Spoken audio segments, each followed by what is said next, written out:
सुबह सुबह घना कोहरा छाया हुआ था। दिखाई कुछ नहीं दे रहा था। गांव के लोग डरे हुए थे। उनके जानवर गायब थे। कोई निशान नहीं था।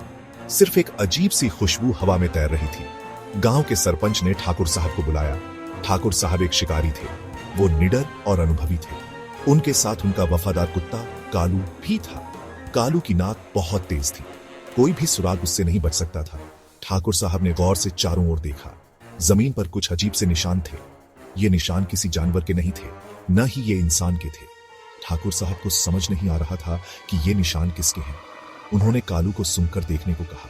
कालू ने निशानों को सूंघा और एक दिशा में भागने लगा। ठाकुर साहब उसके पीछे पीछे चल दिए। गांव वाले भी डरते डरते उनके साथ हो लिए। कोहरा अब भी घना था, लेकिन ठाकुर साहब दृढ़ थे। उन्हें इस रहस्य को सुलझाना था। कालू एक पुराने कुएं के पास रुक गया। वो भौंक रहा था। ठाकुर साहब ने कुएं में झांक कर देखा। अंदर कुछ हलचल हो रही थी। उन्होंने गांव वालों की मदद से एक मशाल जलाई और कुएं में उतारी। मशाल की रोशनी में एक हैरान कर देने वाला नजारा दिखाई दिया। कुएं में एक अजीब सा जीव था। उसके शरीर पर चमकदार शल्क थे। उसकी आंखें लाल थीं। उसके हाथों में एक गांव वाले की पगड़ी थी। ठाकुर साहब हैरान रह गए। उन्होंने ऐसा जीव पहले कभी नहीं देखा था। यह कोई जानवर नहीं था, न ही यह इंसान था। यह कुछ और ही था, कुछ अलौकिक। जीव ठाकुर साहब को घूर रहा था। उसकी आंखों में गुस्सा था। वो गुर्राया और फिर अचानक गायब हो गया। बस हवा में एक अजीब सी खुशबू रह गई। ठाकुर साहब सोच में पड़ गए। यह जीव कौन था? यह यहां क्यों आया था? और यह कहां गायब हो गया? इन सवालों के जवाब उनके पास नहीं थे। उन्होंने गांव वालों को आश्वस्त किया कि वो इस रहस्य को सुलझाएंगे। उन्होंने कालू को जीव की खुशबू सूंघाकर उसे ढूंढने का आदेश दिया। लेकिन कालू भौंकता हुआ इधर उधर भागने लगा, जैसे उसे कुछ समझ नहीं आ रहा हो।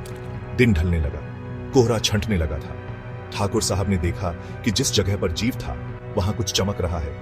नजदीक जाकर देखा तो पाया कि यह तो सोना है। सोने के सिक्के। क्या यह जीव सोने की खोज में आया था? क्या यह कोई जादुई प्राणी था जो सोना छुपाता था? अचानक ठाकुर साहब को सब समझ आ गया। उन्होंने गांव वालों की तरफ देखा। उनके चेहरे पीले पड़ चुके थे। उनकी आंखों में डर और लालच का एक अजीब सा मिश्रण था। ठाकुर साहब बोले, यह कोई जादुई जीव नहीं है। यह तो तुम्हारी ही कारस्तानी है। तुमने यह नाटक रचा है ताकि मुझे डरा सको और यह सोना हड़प सको। गांव वाले सब कुछ कबूल कर लिए। उन्होंने बताया कि उन्हें कुएं में सोना मिला था, लेकिन वो इसे आपस में बांटना नहीं चाहते थे। इसलिए उन्होंने यह साजिश रची। ठाकुर साहब ने उन्हें समझाया कि लालच बुरी बला है। उन्होंने सोना वापस कुएं में डलवा दिया और गांव वालों को चेतावनी दी कि आगे से ऐसी हरकत न करें।